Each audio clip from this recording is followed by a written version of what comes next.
Namaste. Greetings, friends. My guest today is Lama Rod Owens, who's a friend, a teaching colleague.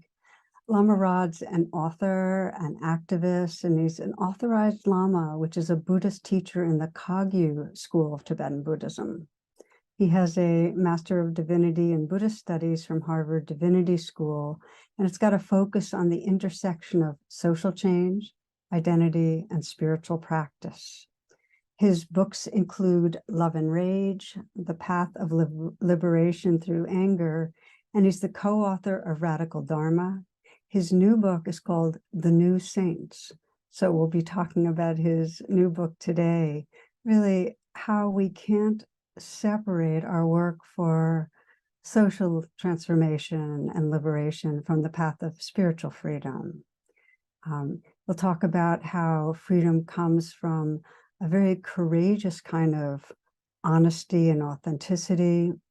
We'll be exploring the need to attend to our social identities if we want to find out who we really are, the power of directly longing for freedom, awakened care, the role of prayer in spiritual practice, relating to trauma on the path of liberation, forgiveness, the violence that can come from venerating others and diminishing ourselves, and really the centering of loving our own inner life. And Lama Rod leads a beautiful meditation on receiving love. So I wanted to give you a sense of what was up and coming. It's so very rich, and hope you enjoy.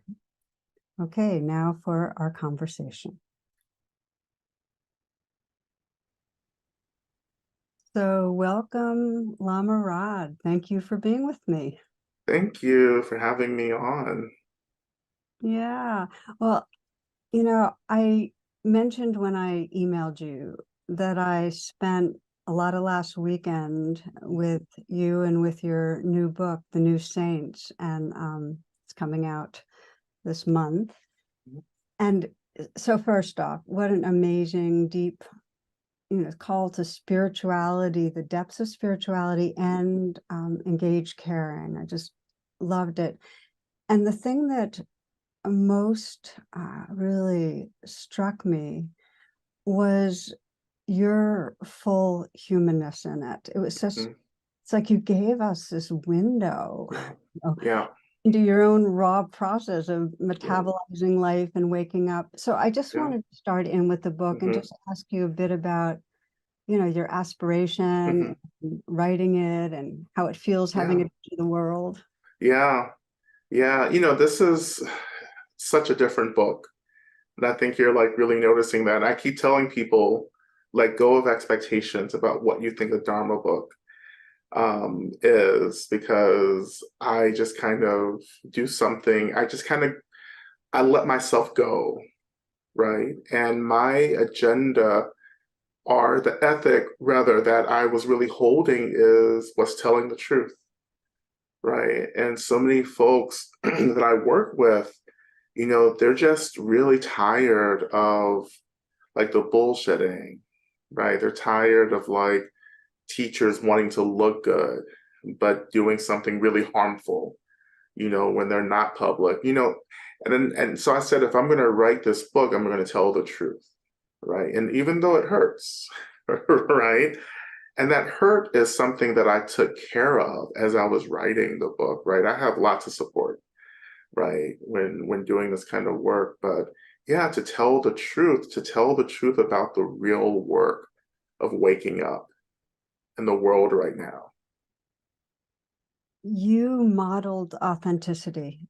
I mean, I kept feeling the courage of that doesn't mean there's no fear. It means there's fear, and you take a step anyway for the sake of truth. And I loved it. And I want to just kind of the takeaway you make so clear right from the start is that when we talk about spirituality, when we talk about real liberation, it's inseparable. The ultimate liberation is inseparable from giving ourselves to our world, Yeah. to our society, reducing harm.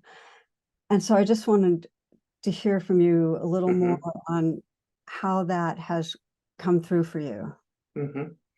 Yeah, to tell the truth is to really start getting free, right? And if I don't tell the truth, then I find myself cycling in these experiences of delusion, right? That really, of course, leads to more suffering and harm against myself and harm against others.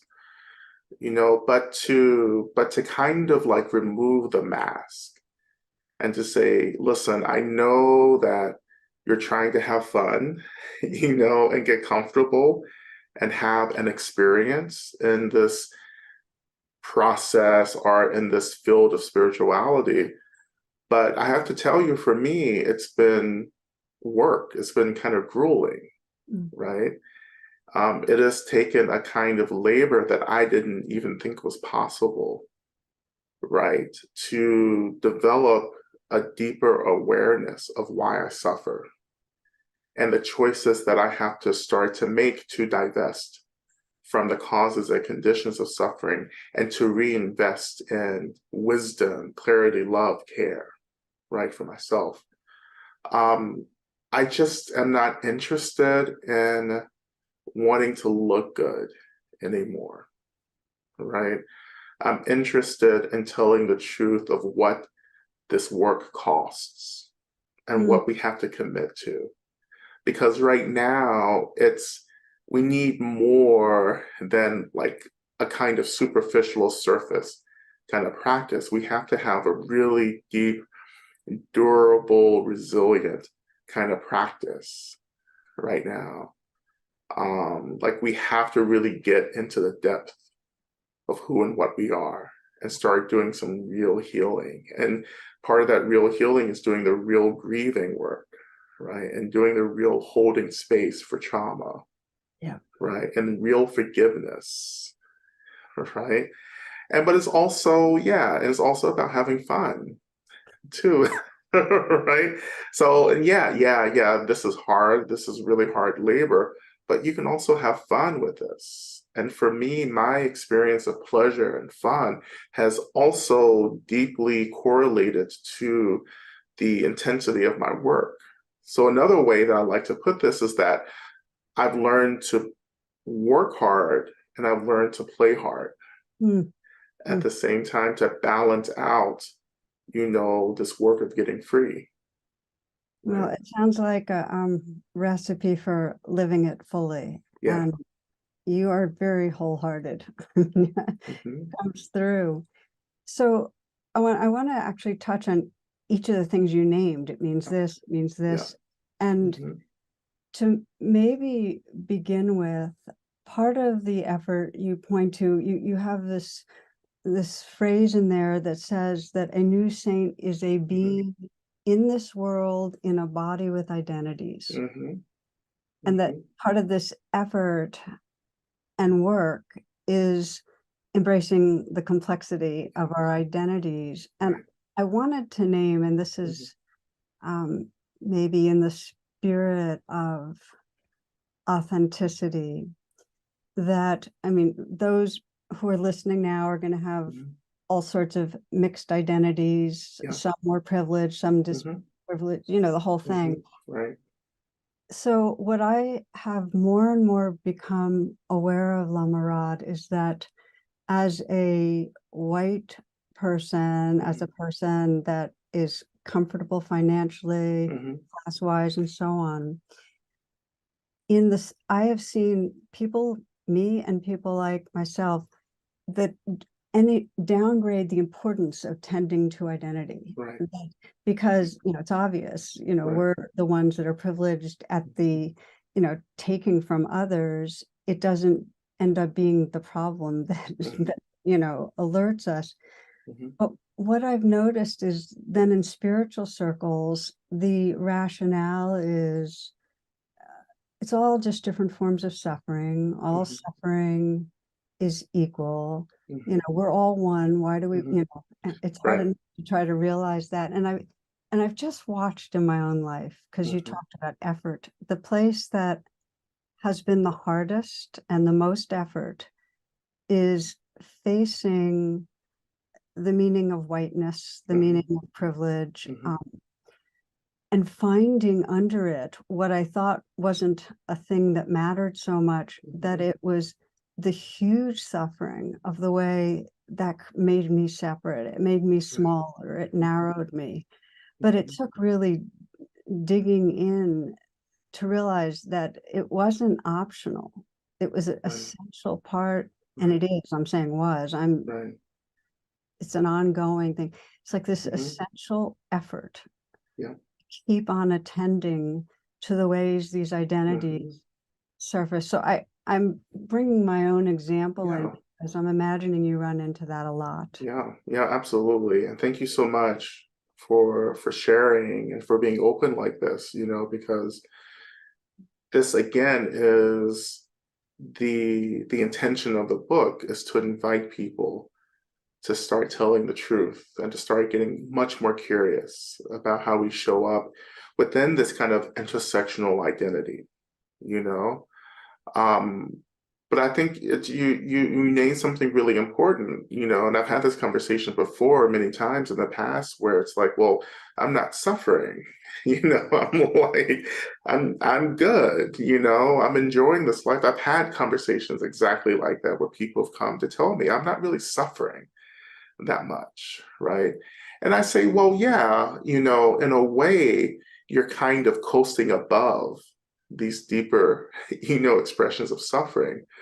But what we're trying to do is get really curious. We're trying to, through awareness, kind of sink into and expand deeper into who and what we are, right? And so I want to connect to my innate Buddha nature, right? This is our line. But what really that means is that I want to experience who I am beyond self and identity and ego, right? And I think that is the project of Buddhism, is to help us remember who we are, right? That this world, this relative world of identity and ego, is just an illusion, is a distraction that we've gotten wrapped up in, right? And Buddhism and Dharma is about pointing us back to who and what we are. But to get back, right, we have to unpack the ways in which we have misunderstood identity and created meanings around identity that have created suffering for ourselves and suffering for others, both as individual experiences as well as collective experiences as well, right? And it's hard to tell people who aren't connecting to that suffering initially that, oh, there's suffering. And I invite you to return back to that suffering, to begin to actually figure out who you are beyond whiteness or beyond gender or class or ability and so forth. Like, who are you really, right? Because for me, on the other hand, yes, I've been painfully aware of identity since the moment I was conscious in this world, right? Like, I've never not known that I was Black, right? And as I've gotten older, I always know that I'm queer. I always know that I'm fat identified, right? All of that, And so I've had, what at the beginning I felt like it was a disprivilege to be so intimately connected to the suffering of these identities and the relative. But now I understand these as privileges, because it has invited me to break through the suffering, disprivileged narratives of these identities to come into a deeper experience of who I am. So I can experience these identities, but also now, because of the work that I've done to unpack the suffering, to tend to that suffering, I can also experience a lot more freedom in this body. Yes, systematic racism still is a thing. Yes, all the stuff is still happening, but at this point in my practice, these systems don't inform me in the same way that they used to. Or another way of saying this is that, these systems no longer tell me who I am. I have a deeper experience of who I am, which is helping me to experience a lot of fluidity and clarity right now, moving through the world, right? But again, just to reiterate, it's taken a lot of work to move through these expressions of trauma, that has been so deeply related to identities of disprivilege, right? To move through that, to tend to it, to let it go, right? To connect to space and emptiness and energy, right? And to begin to celebrate like who I am, because ultimately we are all Buddhas, and I'm connecting to that more and more every day, which is a source of joy for me. Mm. I think it's easy for people to listen and say, well, you've had to work hard because there are more kind of layers of woundedness from generations and from the society. If I've had more privilege, maybe because there's not so much obvious wounding, I don't need to work so hard.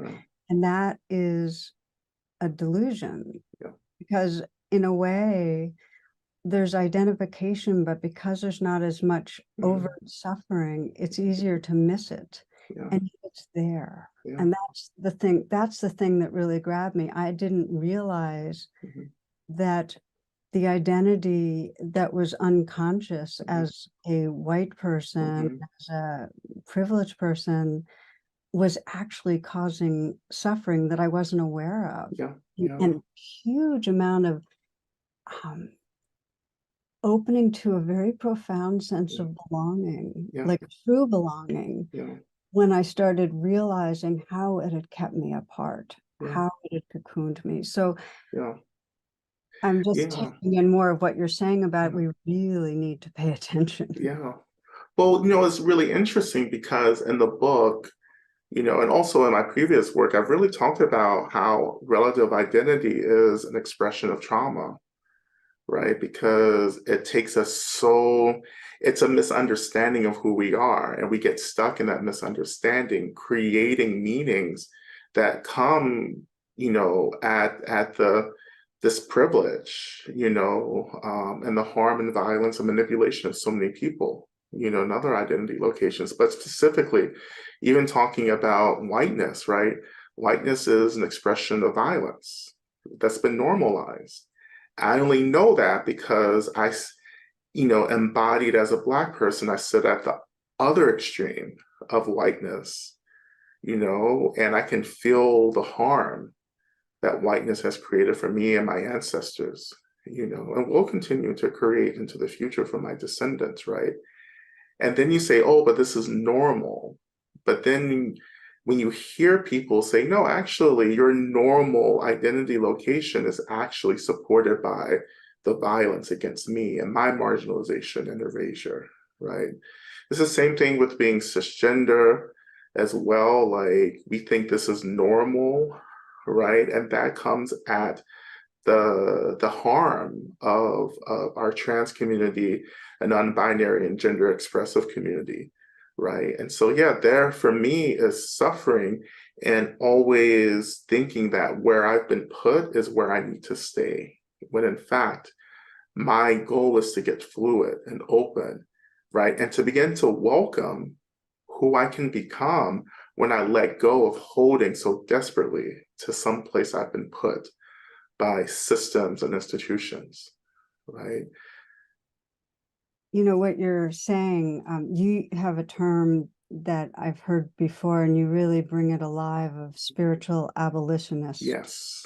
Which is like all, abolishing all the layers of our binds and our chains, and, obviously the more overt ones, but subtler and subtler, so we're truly free.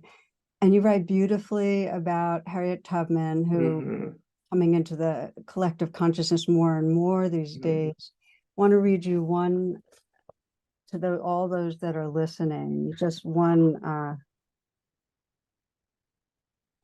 Let me show you what I'm reading from first. This is the New Saints, and I just love the cover, and I kind of dressed to match with so it's a beautiful book.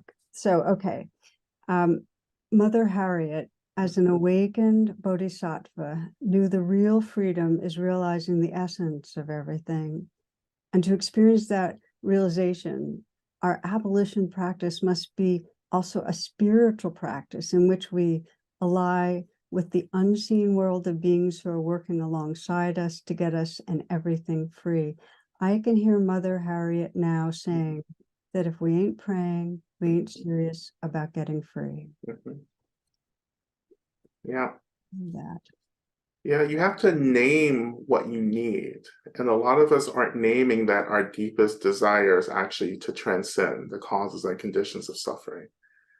And that has to be expressed as prayer, as aspiration, but it has to be felt also as a deep longing. For me, the longing to get free is so much a part of the spiritual abolition work, right?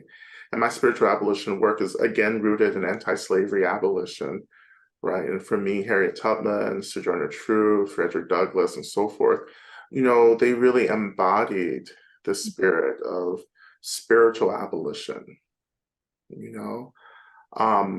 But I think sometimes, and this is an issue that I'm trying to uncover more and more in my work, is to help people get clear about why they're practicing Dharma and meditation to begin with.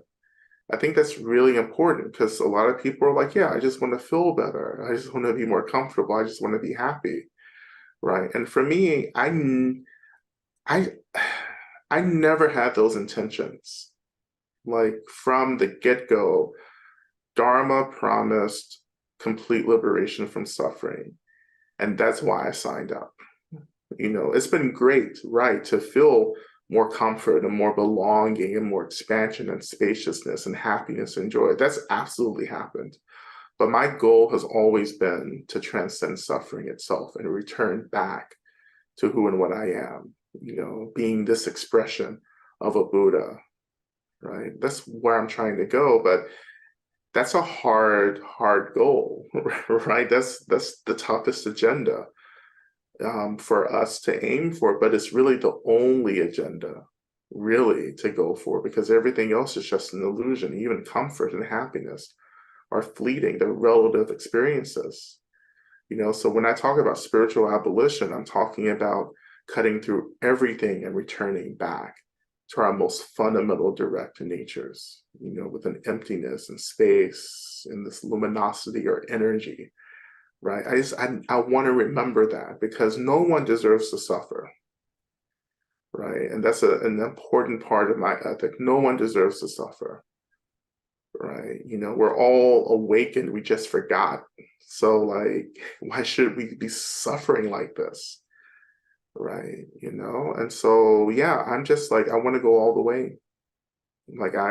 I bought into it, and I'm I'm going to do it. Right. So part of what the takeaway on that is for me is that the real energy that liberates us is the longing to be free, that we're longing for it. It's like if we know what most matters, then we get carried to it. That energy carries us home.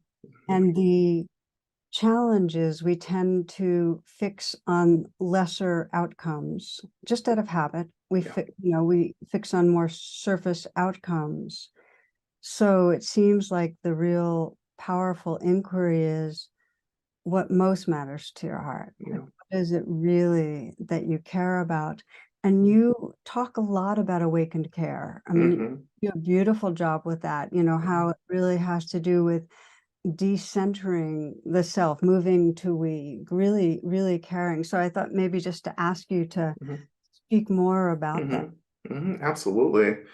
Awakened care was something that I really wanted to develop as an accessible way for people to really get into what it means to really care in a really profound way. Not kind of like a surface care, but a deep care, deep tending to, right? And in general, this book is an expression of the Bodhisattva tradition, which is the Buddha saint tradition. And bodhicitta is the state, the awakened state of the bodhicitta, the awakened heart mind, clarity, deep love, deep care, right? And as I was really moving through the book, and I said, okay, these are just terms that we've used over and over and over again in Dharma books, but what is a different way? And I began to think about bodhicitta, and the first question I asked myself, how do I experience bodhicitta? Like, what is it for me? And I said, oh, it's love, this deep wish, for people, all beings to be free, but it's also a deep, profound acceptance of everything, to allow the phenomenal world to be, and then choosing how to respond to the phenomenal world in a way that feels caring, right? So that was love. And then compassion for me is really the work of getting free from suffering, right? It's connecting to our suffering, the suffering of others, and saying, okay, no more, let's get out of here. And of course, the Buddha Tara, is for me the core practice around compassion. Like in compassion, I think it's just fierce, it's direct, right? But also, I said, there's joy in this as well. Like, I am so deeply appreciative for this opportunity to care, right? And to help people get free and to choose a path that's helping me to get free. So I'm like so excited about that. There's gratitude and joy. And I use gratitude to get into joy in my practice as well. And of course, emptiness, right?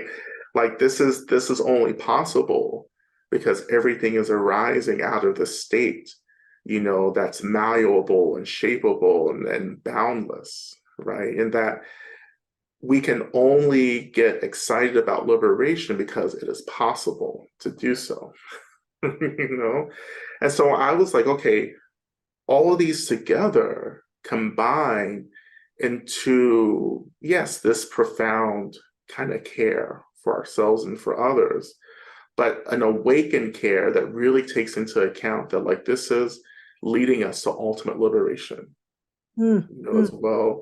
And this is just, again, a way that I'm just trying to like relanguage, some of these terms to get a different lens into it, and so, and in my practice, it's about streaming, braiding all of these energies together and to begin to awaken a deep concern for everyone, including ourselves, right? And that takes us into the places that we traditionally have bypassed or run away from, So this is energy, this is a state, this is what we use to take us into really hard work. And this is what I rely on, as well, this In awakened fact, care. I can't even do the hard work unless Yeah, there's those different flavors of tenderness and heart. exactly. It actually softens things enough so we can begin to face and embrace what's most difficult. And I love the way you bring out the different flavors of care. It's love. It's also forgiveness and compassion Yeah, and joy and emptiness. yeah, So you say that the starting place, or one of the important starting places, is that we have to be able to bring it inward to our own being. And like you, I mean, you describe it as it starts with this unconditional acceptance. yeah, I also feel like if we can open the door only by accepting what is, and then that naturally will turn into the tenderness of love, to be who we are without judging, without policing, etc. And so for so many, Lama Rod, you know this as well as I do, that's the big stopping place. It's like there is so much resistance to caring for our own being. So I kind of wanted to ask you to speak on that just a little bit, and also perhaps maybe just for a couple of minutes, just maybe guide a little bit of a practice on receiving love. Absolutely. Yeah. I think what keeps us from practicing this, as you talk about radical acceptance, is the heartbreak, right? Because once we start actually telling the truth about what's happening, then we have to cut through the narratives that have kept us safe from the deep disappointment, right? And for me, the deep disappointment is, yeah, this isn't what I thought it was.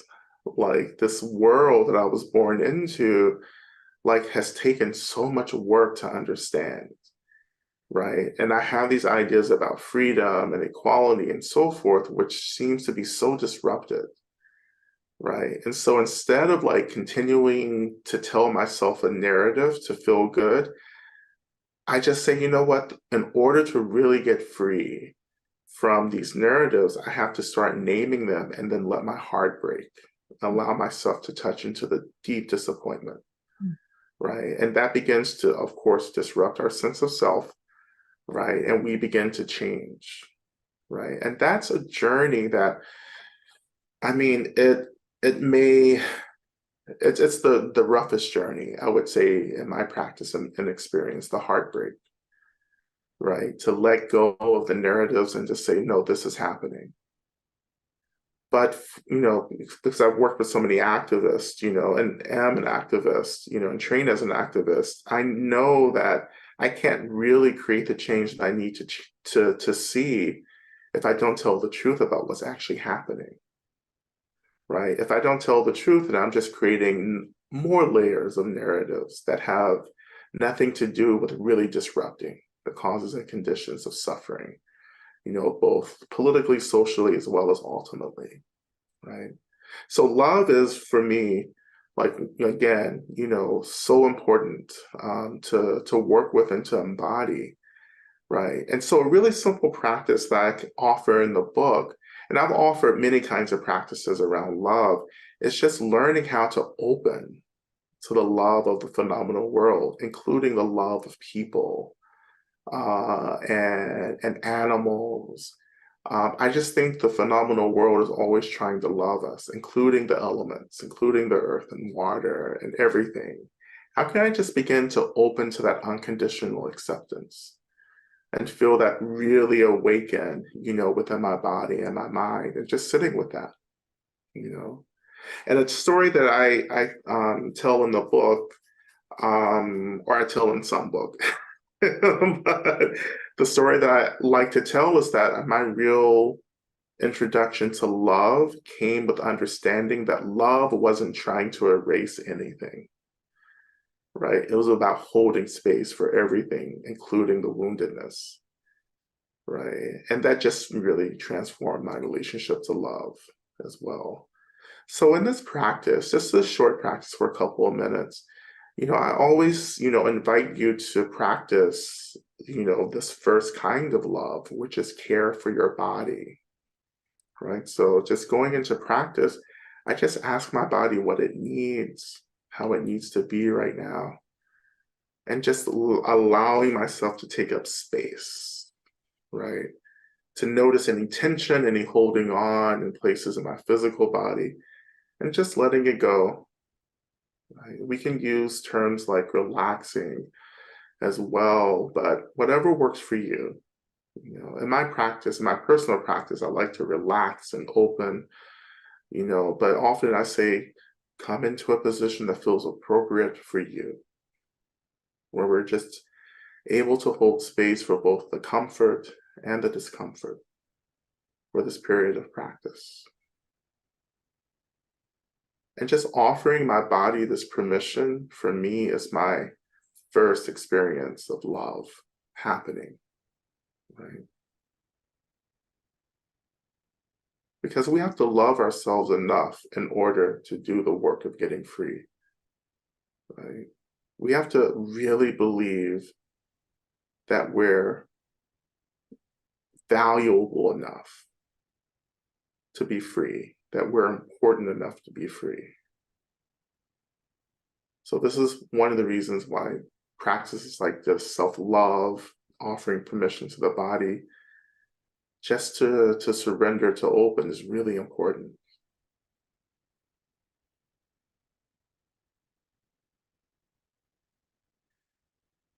And then I just begin to reflect. And I invite you to do this as well, to begin to reflect on maybe a moment in your life where someone really offered you profound love. And particularly that moment where someone just really deeply accepted you, really saw you, really held space for you, wasn't critiquing you, offering feedback, trying to police you, or anything like that. They just allowed you to be. They saw you, they empathized with you, they held space with you and for you. And this can be from a person, this can be from an animal, any kind of being. But just remembering that experience and allowing that experience to begin to first awaken within the heart center.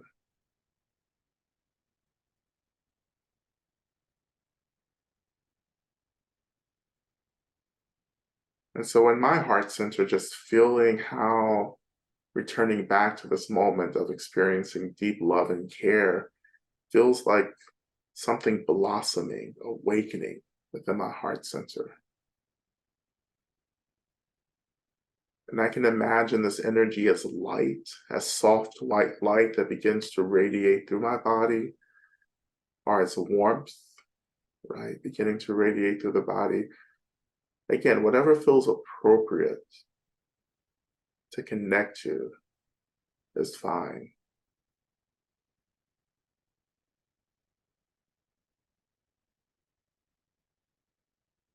And I'm just allowing this energy of receiving love from this benefactor to really just fill me up, radiate through my body.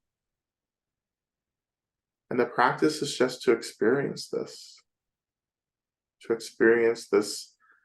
awakening love, and to allow this awakening love to even hold experiences of discomfort as they arise.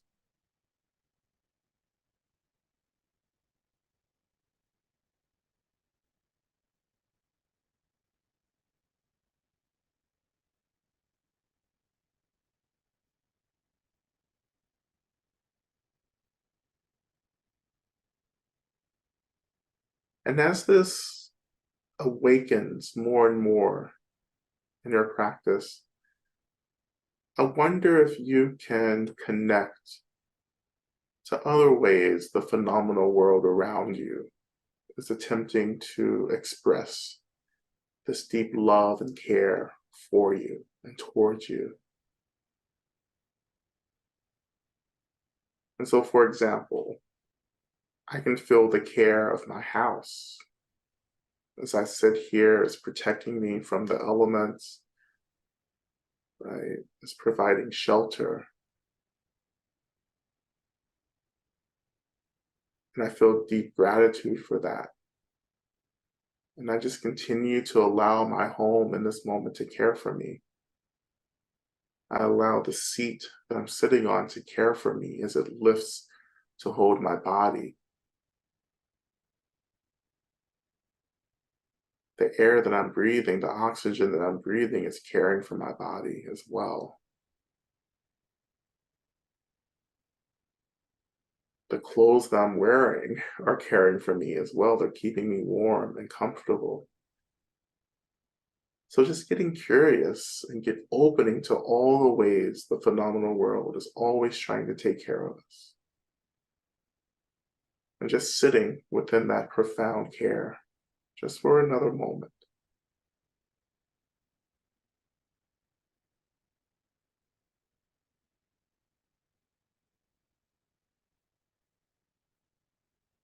And so when you're ready, I just invite you just to shift your attention to your seat and just noticing the weight of your body and the seat rising to hold you.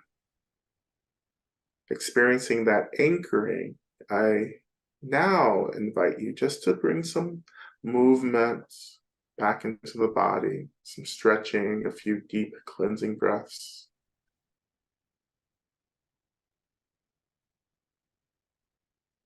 and just coming back into the moment.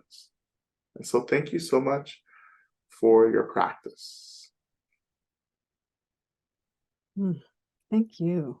That was, yeah, that was beautiful. I was feeling completely what you were inviting forward, and also knowing there are times that I'll be for myself or with others, and it's like there's this cutoff from any sense of anything in the world, caring and loving, and Right. I know when that happens, what I'll do is feel the yearning to let in love and literally express it as a prayer, like, please love Mm, the universe. And there's something about, even when we're cut off, if we can feel the longing for love, that is love in us calling out, and it helps to bring us home. And Lama Rod, you speak beautifully about prayer. I mean, you've mm, gone deep into prayer. Maybe just a little bit of, any guidance you want to mhm. give to those who might want to deepen in that Yeah, practice. absolutely. Yes, yeah, prayer is something that I've often struggled with and pushed away, you know. And so I think in New Saints, it's been an invitation for me to return back to why prayer is so important. Um, but for me, prayer is about longing. And I just started really connecting to what I want to happen, right? Like, what is it that I'm like engaging in prayer for? And so the energy of longing is now what drives my prayer. Like we have to want something, right? Of course, ultimately wanting to get free is a really, great, ultimate goal. But like, we just have to want things. We want people to be happy. We want people to be safe. And those are deep longings for me. So I begin to feel that longing in my body. Like, and that longing isn't suffering. It feels like something that's propelling me somewhere. Like, it feels like energy is being shifted and directed, right? And the object of prayer, like, who are we praying to? Well, ultimately, we're praying into emptiness itself, right? We're shaping the phenomenal world around deep longing. And that's always what's happening. And sometimes people are longing for harm and violence for others, and that's what's happened, you know. But when we start longing for people to get free, that really resonates, like, with the phenomenal, with emptiness itself. Emptiness is trying to invite us back into relationship. So prayer moves us, prayer towards emptiness, a longing for everyone to be free moves us into a direct relationship with emptiness, and things and the universe and the phenomenal world begins to shape itself around liberation and us getting free.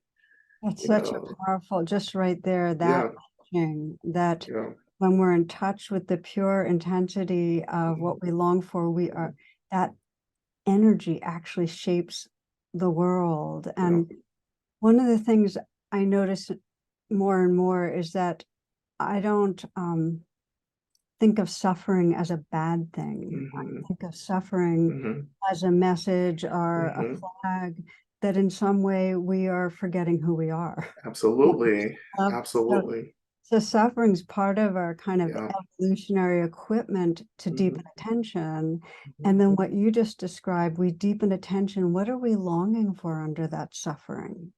It's like yeah, you can use the word freedom, and sometimes the mind can glaze over with the word freedom. There's some very deep yearning mhm, to be who we can be, to inhabit that wholeness, that emptiness, that love. And it's like when suffering drops us in mhm, to go right into the center of the longing, yeah, then it's utterly transformational. And one of the things that you have so many spots on in this book, I mhm, really wanted to, invite you to dive into. But one of them is the suffering of trauma, and mhm, how in mhm, your own unwinding, mhm, it you dove right into the heart of trauma, and you actually into the heart of generational collective yeah, trauma. And you have a yeah, description of mhm, returning to the middle passage that was the Right. most compelling story. And I wonder if you can speak to that just a bit to give a Mhm. sense of Mhm. what it means to really dive right into the heart of the trauma. Yeah, absolutely. In many ways, it's like going to hell. Yes, simply. Whatever hell is for us, like the one experience that we're always running away from, always avoiding, that one kind of deep hurt, right? That has shifted everything else since then, you know. Um, and for me, the Middle Passage for my ancestors really was the first woundedness from which transhistorical trauma for a lot of Black folks, descendant from enslaved people, really, that's what our trauma is really rooted in the Middle Passage, and the capture and the subjugation of Africans within vessels, right, packed away like cargo, sailed across the oceans, going to different countries, islands, and so forth, for perhaps months on end. And what was that like, right? And so, with the support of ayahuasca, the plant medicine ayahuasca, it really helped me to go back into this experience and to really metabolize both my personal trauma and collective trauma. And I didn't, of course, metabolize all the collective trauma because that's something we all have to do. But I was able to move through the trauma that I was holding on and self-identifying with, right? I talk about this in New Saints. I also talk about it in a collection called Black and Buddhist, which was, I think, released about 2 years ago now. And I talk more in more detail in my essay in that anthology. But yeah, for me, it's like we have to figure out where the root of trauma is, and we have to return back. And we return back to figure out who we were before the trauma, right?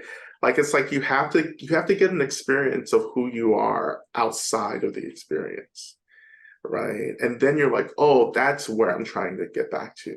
Like this trauma state has been normalized, right? And now I know that there's a different way of being, and that's what I'm going to work for now. You know, Just that teaching alone of, in order to know yeah, who you are mhm, beyond the trauma, you have to mhm, go into the trauma. And yeah, you're very, very, you hold it with a lot of compassion, because you don't just say, okay, so just dive right in your trauma. I mean, obviously you have to create the containers hmm, of safety and yeah, sanity that allow us to no, do it in a transformational well, way. yeah, you have to train. Like this is like real training, right? And I think that's something that we have to take more seriously. It's taken me many years of training to be able to finally have that experience where, yes, it was the worst experience I've ever had in my life. Like it was the toughest thing that I've ever moved through. But I had the training, I had the support, I had the container, and I had so many resources, and that's why it happened, because I was ready, and I had to call upon a deep, deep courage, right, to move through it. And that courage is there for all of us, right? Often people approach me, they're like, "Oh, Rod, you're so fearless, you're so courageous." And I tell people, well, I just don't give myself a choice anymore. Like I really have worked hard to gather the resources that I need to do this work, and I rely on those resources, right? And then I just call the courage is just a reliance on all the resources that I've gathered, the love and compassion of countless beings, the care of my ancestors, the support of teachers and communities, right?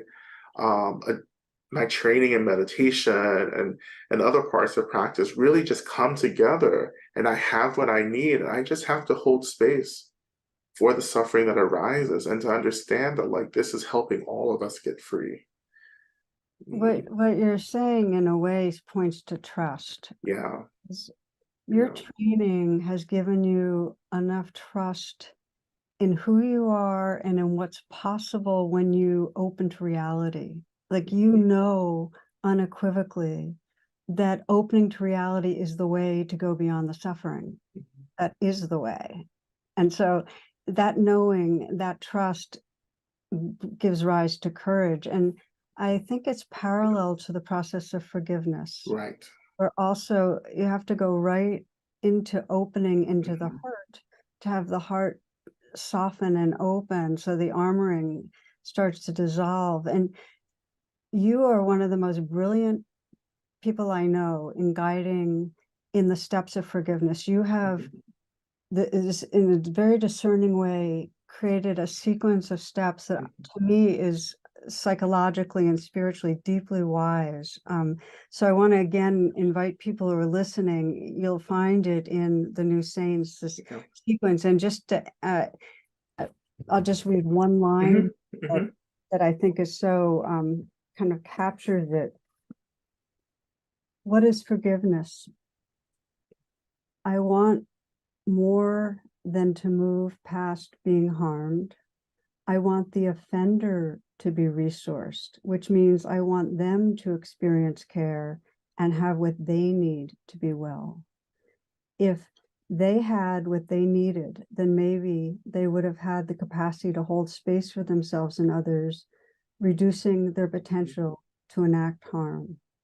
So it's not just, you know, the letting go of, you know, the armoring, it's really caring about the offender. It's a big definition. So maybe to speak a little on that. Yeah, absolutely. Yeah, you know, and that's come out of like many years of contemplation around forgiveness. And I talk about this in the book, you know, particularly about how, you know, we get pressured to forgive, like, because that's how we perform goodness. If we can just turn the other cheek, then we look really good, right? So in that way, I just felt like forgiveness is really determined by the offender.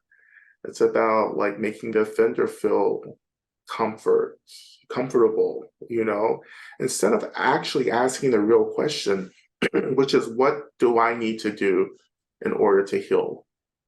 You know, and my first thing isn't to forgive, right? It's to ask myself what I need now. You know, how do I need to get saved? How do I need to resource myself? Who do I need to ask for help? Right. Also, how can I forgive myself for being a victim?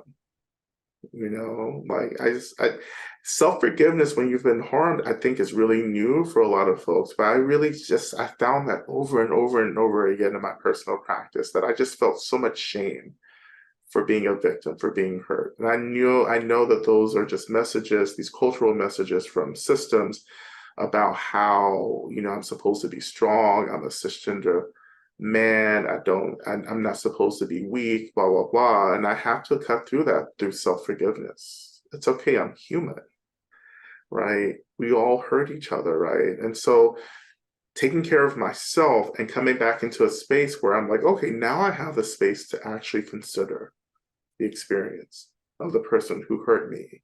And for me, the completion of forgiveness is the reinstatement of love for the person who hurt me. You know, I want them to have what they need. That doesn't mean that like people aren't held accountable, but it means that like in the accountability, people are resourced, right? Resourcefulness comes from being held accountable, you know, but as an offender, right, we also have to choose accountability as well, you know, and that's a part of the healing process that we can't control, right? It's like, I don't know if the person who hurt me will take accountability, will choose that, you know, but I want them to choose that in order so that they may actually feel care and restoration, right? So they can reduce the harm and the violence that they experience for themselves and that they enact on others. What you do in this, to me, points to like the most common bypass I ever see, which is some idea of either, well, I've already forgiven that person, or they don't deserve forgiveness, or in some way keeping the attention on someone else when the most difficult thing to do is to come into the reality of our own feelings of hurt and woundedness mhm, and hold a space of kindness for what's here. As you say, the self-forgiveness, the self-compassion. People often skip that step. yeah, And without it, there actually mhm, authentic forgiveness is possible yeah, until we have taken care of the wounded place. yeah, And so I think of it as it's unfair to think we should be able to forgive others, because until we've had that kind of inner healing, mhm, our heart space can't really see clearly the other as another being who is suffering. When people cause suffering, typically they're suffering. We can't mhm, see that really. So I really appreciate how you put those steps together, and it kind of leads to the next. This is something I've been really wanting to talk with you about. There's right at the beginning a place in the book where you talk about the problem with veneration, mhm, and I feel like it's a very brilliant mhm, analysis of the violence of mhm, Christianity, that people venerated Jesus and in so doing separated themselves from Jesus. Jesus was mhm, elevated and that put mhm, us low. That means there's self-hate for our yeah, imperfections. We mhm, project the self-hate on others and mhm, violence. And you have encountered your own experiences mhm, of what happens when there's veneration. So you talk a lot about, mhm, well, just what it called to mind is this mhm, Serbian phrase that mhm, goes, "Be humble, you're made of earth. Be noble, mm, come from the stars," you know? mhm, And it's like mhm, we forget that all beings are from the earth and that there's no inequality really. They're not. So when we put people above us, we cause mhm, trouble. And mhm, so I'd love for you to share your own experience mhm. with that and what you've learned. Absolutely. And there's a lot of theology, in the book. And for me, it's, theology, Christianity is a root tradition for me. But I wanted to be very specific about how I talked about theology because I really wanted to start poking holes into or disrupting this experience of Christian nationalism that's really, it's like a tidal wave that's really like all over us right now, right? And to really get into the heart of that, and to get into this idea that like somehow there's been this separation between me and the divine. And because I don't know how to deal with that, it turns into a real kind of self-hate, right? Like that I will never be good enough, right? And that self-hate is weaponized. So I see that so much, in the world, in our politics and all the anti-trans legislation, the reversal of Roe versus Wade, all of this, everything that's happening comes out of this weaponizing of self-hate. Instead of doing the work of healing for myself, I'm just going to erase everyone and everything that reminds me that there's a freer way of being, right? So for me, that is how I had to heal from the years of growing up Christian. And it really started to inform how I returned back to a deeper relationship with Jesus, with the Christian saints, and to my understanding of God as well that I offer in the book as well. I just wanted to be free, Hmm. and I found my freedom and peace with Christianity through this process. And this is one of the reasons I went to divinity school as well, because I really wanted to study like the violence around religion, and spirituality. Where did that come from, and what can I do to continue my healing and to help others to heal from this? You know. One of the most powerful elements of your book is you basically keep coming back to over and over again that whether you call it divinity Hmm. or essence, it is living through, shining through the source of all Hmm. of us. It's Yeah. not out there. Yeah. Violence happens when we think that that beauty and that sacredness is other than what we are. Hmm. And then when we praise and venerate in another and then feel more diminished in ourselves. So even the title, The New Saints, it's really all of us waking Absolutely. up to realize that. And so maybe as we're closing, I just want to sense if there's anything else you want to say about this whole process of realizing our potential as new saints. I would say that for me, as we move forward into this period of apocalypse, and for me, apocalypse is about coming back into balance. We're severely out of balance. And so it's painful to come back, right? And so this is how I understand this period. But we have to really develop a new ethic right now. And that ethic is really about freedom, not necessarily reforming old systems, not trying to find comfort in systems that are crumbling, but to really start dreaming into a liberated future. What does that mean to live with people where our essential labor is just loving, and being loved and resting, and taking care of ourselves and practicing collective care with one another, and for ourselves. Like that's the future that I am working towards. And I think that's the kind of future that Dharma is pointing us towards as well. So we have to really become these new kinds of saints where that is the goal of our work, is this liberated future. That's a beautiful note to end on. And I again want to showcase the book because you're going to be seeing it on the shelves. And thank you, Lama Rod. This is not the first time. You're the only person I think I've yet had 2 conversations with on this podcast. And it's always really a pleasure. So thank you so much. Thank you. Thank you.